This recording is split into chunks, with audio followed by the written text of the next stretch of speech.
खसमा तो गई वेर मियाँ बारी आ गई आ बारसा किधरा दी बारी आ गई आ बारसा किधरा दी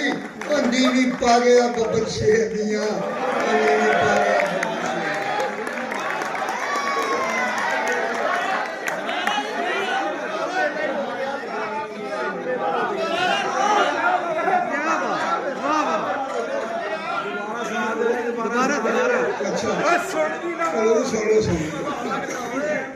तेरहवीं सदी के तौर पौंगे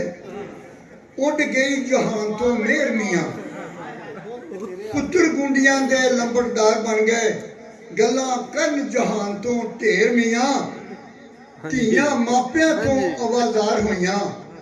रन्ना खसमा तो गईयां बेर मियाँ बारी आ गई वारसा किधरा दी नीवी पा गया बब्बर शेर मियाँ